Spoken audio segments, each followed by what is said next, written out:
School में अजीब अजीब परछाइयां दिखती हैं। तभी सरपंच ने कहा, मुझे लगता है कोई बड़ा अनर्थ होने वाला है। उसी रात काली माया चुड़ैल मंदिर के पास दिखाई दी, चिंतित चेहरा लेकर। कुछ गड़बड़ है, बहुत बड़ी दुष्ट शक्ति जाग चुकी है। तभी बूढ़ा पीर बोला, हमें रमेश की आत्मा वापस बुलानी होगी। तभी रात 12 बजे किले के ऊपर काली माया, मुक्ता प्रेत और बूढ़ा पीर मंत्र पढ़ते हैं।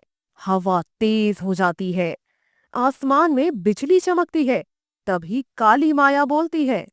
भूतगढ़ गांव में शांति वापस आ चुकी थी। पोर्टल बंद हो गए थे, मशीनें नष्ट हो गई थी, डेमो गार्गन्स भी गायब हो गए थे। सबको लगा कि वेकना पूरी तरह मर गया है। तभी गांव वाले एक दूसरे से बोलते हैं। पहला गांव वाला बोलता है, रमेश की आत्मा ने हमें बचा लिया।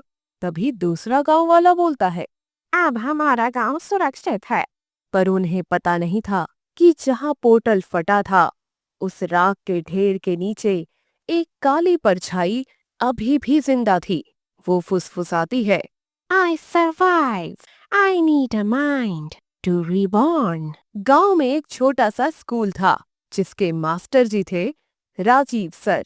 एक 40 साल के सीधे साधे शिक्षक। बच्चों से वह बहुत प्यार करते थे। राजीव सर गांव के सबसे सम्मानित आदमी थे। एक शाम राजीव अकेले स्कूल बंद कर रहा था। पोर्टल वाली जगह के पास से गुजरते समय काली राख उड़कर उसके पैरों से चिपक गई। राजीव ने घबरा कर कहा, ये कैसी राख है, इतनी ठंडी। अचानक राख हवा में उठी और उसके चेहरे पर चिपक गई।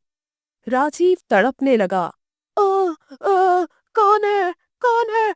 भीतर से आवाज आई, शैडो वेकना की। Your mind is mine. Rajiv की आंखें उलट गईं, उसका शरीर कांप उठा और अगले ही क्षण वो बन चुका था शैडो वेकना का ह्यूमन होस्ट। अगले दिन स्कूल में अजीब अजीब घटनाएं होने लगी।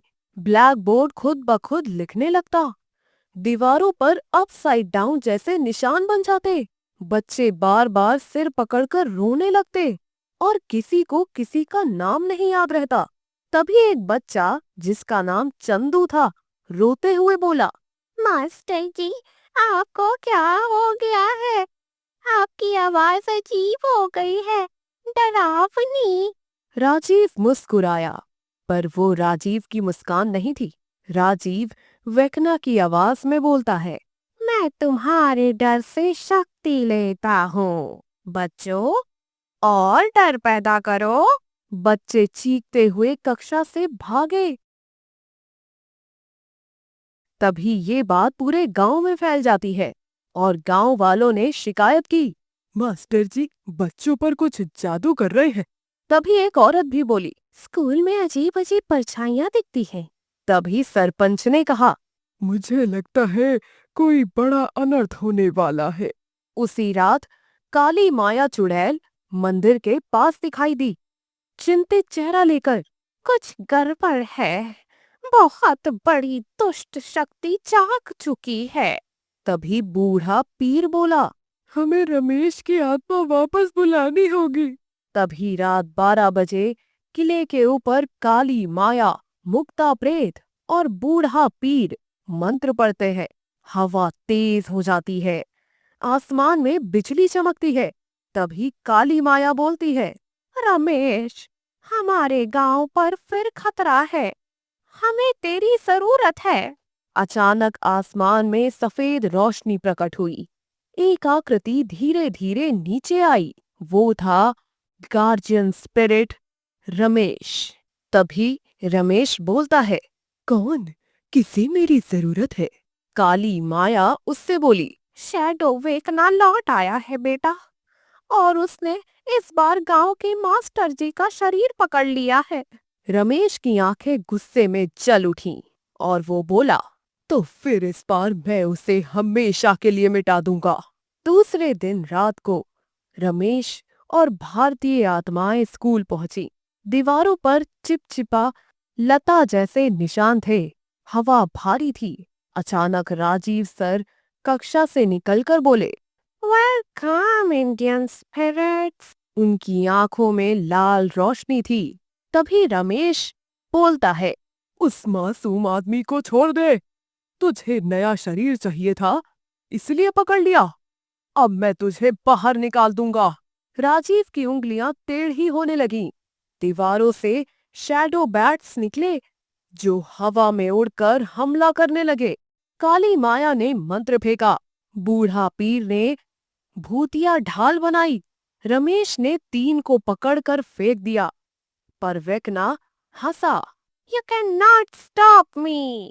This world will become upside down. तभी हॉल के अंदर 10 बच्चे बेहोश पड़े थे। उनके दिमाग पर वेकना का जाल चढ़ चुका था।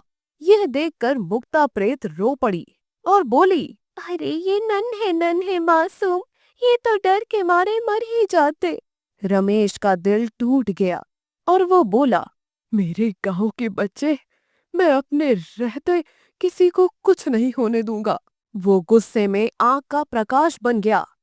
राजीव की आवाज में शैडो वेकना बोली, I need 10 pure minds. They will open a new portal, stronger than the last one. तभी रमेश बोला, तू बच्चों की बलि देगा? शैडो वेकना जवाब में बोली, Yes, their fear is my fuel. पूरा स्कूल युद्ध भूमि बन गया था। Shadow bats, demo baby creatures, कक्षा की टूटती खिड़कियां, गलियारे में पड़ती बिजली, बच्चों की चीख, काली माया के मंत्र, रमेश की आत्मा का तेज प्रकाश। पूरा वातावरण भयानक हो गया था। तभी वेकना ने मानसिक हमला किया। उसने रमेश को उसकी मौत का दृश्य दिखाया।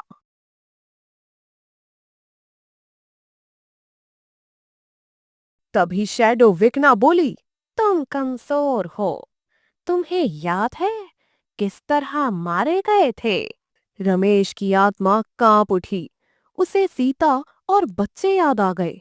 तभी रमेश बोला, हाँ, याद है, लेकिन तब मैं अकेला था। अब मेरे साथ मेरा पूरा गांव है। तभी काली माया ने बोला, इस दानव को मन से बाहर निकालना पड़ेगा। यह भारतीय मंत्रों को सह नहीं पाएगा। उसने और मुक्ता प्रेत ने मिलकर अग्नि धारा मंत्र चलाया। राजीव का शरीर तड़पने लगा। वेकना चिल्लाया, स्टॉप यू फूल्स। उसने राजीव के शरीर को जमीन से ऊपर उठा दिया और तीनों आत्माओं पर ऊर्जा फेंकी। बूढ़ा पीर जमीन पर गिर पड़ा। तभी रमेश ने सोचा, अगर मैं सीधे वेकना का सामना करूंगा तो इसका असर राजीव सर पर भी पड़ेगा। तो वो बच्चों के पास गया और एक एक के दिमाग में वेकना का अंधेरा निकालने लगा। इससे वेकना कमजोर होने लगा। तभी वेकना चिल्लाते हुए, नो स्टॉप हीलिंग देम। तभी रमेश बोला, यही तेरा अंत है। रमेश ने पूरा प्रकाश राजीव के सर पर दिया। राजीव बेहोश हो गया। अब वेकना की परछाई शरीर के बाहर निकल आई। काली माया थकी हुई थी। बूढ़ा पीर घायल था। मुक्ता प्रेत भी कमजोर हो गई थी। अब सिर्फ रमेश था जो शैडो वेकना के सामने खड़ा था। तभी वेकना उससे बोली, you killed me once but now you die.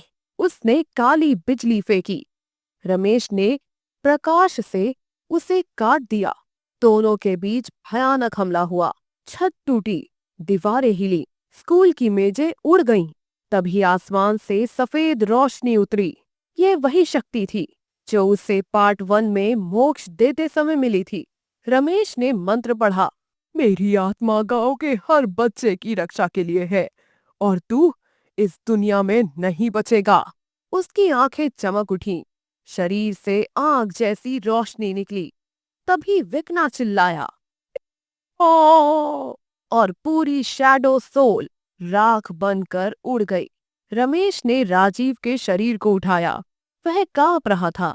तभी राजीव रमेश को देखकर पूछता है, तुम कौन हो?